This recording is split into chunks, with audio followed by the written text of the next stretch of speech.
उत्तर पुणे जिल्ह्यातील खेड, आंबेगाव, जुन्नर, शिरूर या भागामध्ये बिबट्याने खरं तर धुमाकूळ घातला आहे.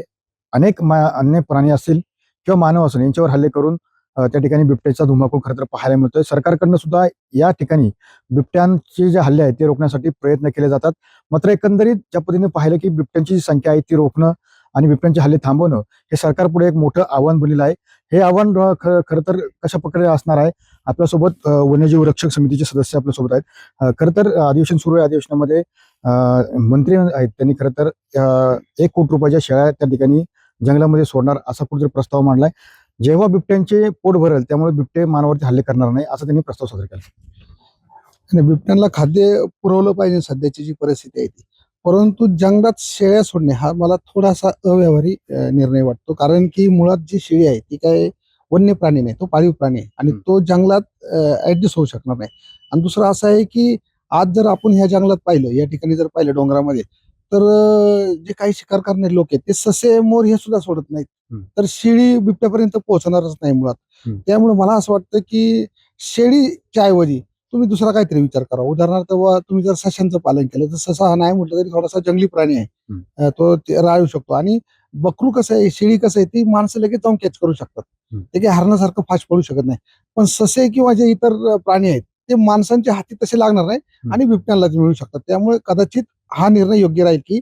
आणि दुसरं असं आहे की शेळ्या सोडण्याची गरजच नाही. मग तसंही समजा एखाद्या शेतामध्ये किंवा रानामध्ये शेतकऱ्यांच्या शेळ्या बकरू म्हणजे बिबट्या मारतोच, त्यावेळेस शासन शेळीची भरपाई देतच त्या नागरिकांना ज्यांची शेळी मिळेल त्यांना. तर समजा याच्यात जर थोडस अजून सुधारणा केली आणि जी शेळी मारली जाईल बिबट्याकडून त्यांना समजा गडीवर समजा 12,000 मिळत असेल तर त्यांना ते 14 द्या. आणि त्यांचं जे पेमेंट आहे ते जे 7-7, 8-8 महिने थांबतं ते त्यांना जास्तीत जास्त लवकर द्यायचा प्रयत्न करा. त्यामुळे काय होईल की ठीक आहे, मग शेळी गेल्याचं माणसाला जे वाटतं की शेळी मिली आणि पैसे लवकर मिळत नाही, याच्यात जर व्यवस्थित जर रचना केली आपण तर तो फायदेशीर राहील. परंतु जंगलात शेळ्या सोडणं हे सक्सेस होणार नाही असं मला वाटतं. खरं तर तुम्ही वन्यजीव रक्षण समितीचे सदस्य आहात. एकंदरीत ज्या पद्धतीने पाहिले की बिबट्यांची संख्या मोठ्या प्रमाणामध्ये आहे आणि जंगलामध्ये अजून कोणते कोणते प्राणी खरं तर त्या ठिकाणी आहे. जर शेळ्या सोडल्या तर ते प्राणी सुद्धा ते शेळ्या खाऊ शकतात का? हो ना, आता समजा ह्या जंगलामध्ये तरस आहे, कोल्हे आहेत किंवा रानकुत्रे आहेत. आता जर तुम्ही भीमाशंकर सारख्या जर जंगलाचा जर विचार केला तर त्या ठिकाणी अनेक सांबरांची जी सांबर आहे, सांबरांची शिकारी कुत्रीच करतात. कारण भीमाशंकर अभयारण्यामध्ये तुलनेने बिबट्यात राहिलेले नाहीत.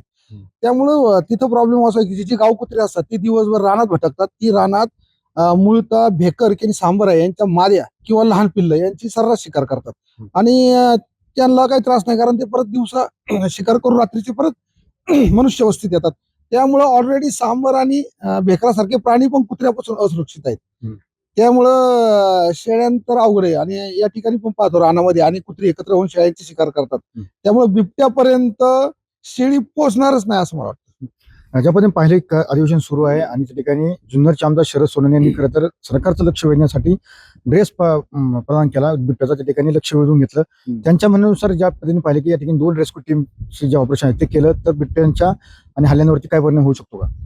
हा, त्यांनी असं सांगितलं की 2 जर मोठमोठे सेंटर तयार केले आणि एक काहीतरी अहिल्यानगरकडे आणि एक पुणे जिल्ह्यात करायचं की ज्याच्यामुळं हजार बिबटे त्या ठिकाणी ठेवायचे. तर त्याच्यातलं आता ज्या प्राणी संघटना वगैरे आहेत त्यांनी जर त्याच्यात इंटरफेअर नाही केला तर कदाचित होऊ शकेल. म्हणजे त्यांचं काय मत आहे की एका रेस्क्यू सेंटरमध्ये फक्त फिमेल ठेवायचे ना आणि एका रेस्क्यू सेंटरमध्ये फक्त नर ठेवायचे. त्यामुळे मग नवीन उत्पत्तीला त्याच्यावर परिणाम होईल. परंतु हे काही दिवस चालेल. कारण आपला मेन प्रश्न काय आहे की बिबट्यांची उत्पत्ती का होते, बिबट्यांची संख्या का वाढते? कारण ऊस क्षेत्र आहे. ऊस क्षेत्रातून बिबटे वाढणारच आहे. म्हणजे आता जरी आपण ते बिबटे उचलले शिफ्ट केले तर एक 4-5 वर्ष त्याचा परिणाम दिसणार नाही. पण पुन्हा जे उत्पादन शेतीच्या ऊसाच्या शेतीतून पुन्हा बिबट्यांची संख्या वाढणार आहे. त्यामुळे हा प्रश्न परत काही दिवसांनी भेडसावत. खरं तर हा जो भाग आहे जवळजवळ या भागामध्ये 25 ते 26 बिबटे सध्या जेरबंद करण्यात आले आहेत. माणी डोळमध्ये ठेवण्यात आलेले आहेत. मात्र माणी डोळची जी संख्या आहे ती 45 बिबट्यांची आहे. आता त्या ठिकाणी जवळजवळ 115 बिबटे झालेत. पुढच्या दृष्टिकोनातून वनताराला कसं पाठवलं काय म्हणजे वनताराला एकंदरीत पाठवल्यानंतर बिबटे कमी होतील, हल्ले कमी होतील आणि बिबट्यांची संख्या कमी होईल.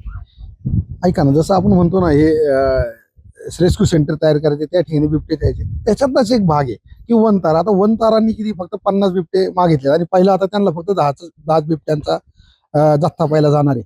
आपल्याकडे बिबटे एवढे आहेत की एवढे वनतारा स्वीकारणारच नाही मुळात. कारण की एवढे सुद्धा ते ठेवणार कुठं?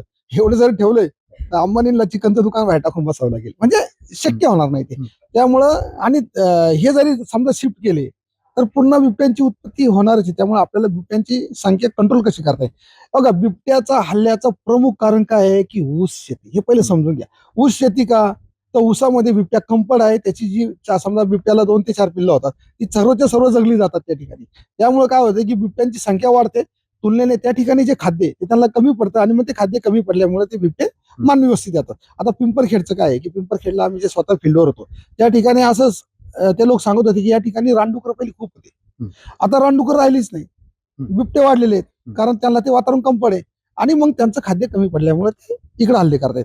आता मी परवा भीमाशंकरचे काही ब्राह्मण समाजाचे लोक आले होते, त्यांच्याशी या विषयी बोललो.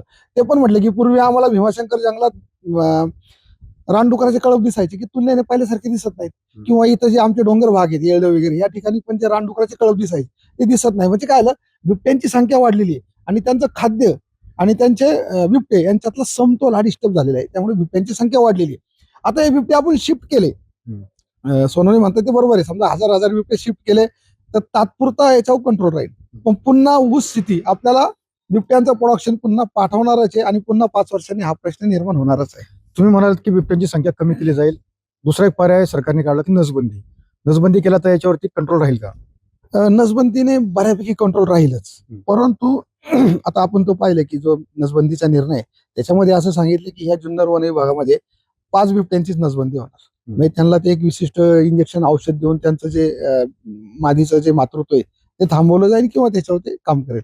परंतु 5 वर्ष फक्त 5 बिबट्यांना हे द्यायचं आणि त्याच्यावर 3 वर्ष ऑब्झर्वेशन करायचं त्या 5 बिबट्यांवर, आणि मग 3 वर्षांनी ते निर्णय घेणार. पण तो 3 वर्षापर्यंत आमच्या ह्या भागात जे समजा 800-1000 जे काही बिबटे आहेत त्याची संख्या तिप्पट होईल. त्यामुळं याच्यावर आता ऍक्शन पाहिजे लोकांना. लोक म्हणतात आम्हाला बिबटमुक्त करा, लोक चिडलेले आहेत, त्यांची लहान लहान मुलं आज मरतायत, त्यामुळे लोक चिडलेले आहेत, जनक्षोभ वाढलेला आहे. त्यामुळे आता क्विक ऍक्शन घेणं गरजेचं आहे आणि ते पण धोरणात्मक निर्णय. हे निर्णय असे जरा थोडेसे व्यावहारिक पण नाही की बकऱ्या सोडा हे सोडा, तसं नाही. मुख्यमंत्र्यांचे मी काही बाईट पाहिले, त्यांचे एकदम अभ्यासपूर्व बाईट आहेत, म्हणजे त्यांनी चांगले पर्याय सुचवलेत, पण आता त्याच्यावर लवकरात लवकर कारवाई होणं गरजेचं आहे. नक्की ज्या पद्धतीने पाहिलं की खरं तर बिबट्या आणि मानवाचा संघर्ष जर कमी करायचा असेल तर त्या ठिकाणी जी बिबट्यांची संख्या आहे ती कमी करण्याची आवश्यकता असल्याचं या ठिकाणी वन्यजीव रक्षक समितीच्या सदस्यांनी सांगितलं आहे. मात्र या ठिकाणी जंगलामध्ये ऊसाच्या शेतामध्ये ज्या बकऱ्या आहेत त्या सोडून मात्र मार्ग निघणार नाही असं म्हणून त्या ठिकाणी व्यक्त केलेलं आपल्याला पाहायला मिळतंय. त्यामुळे अतुल सर विसरून TV9 मराठी मंचर.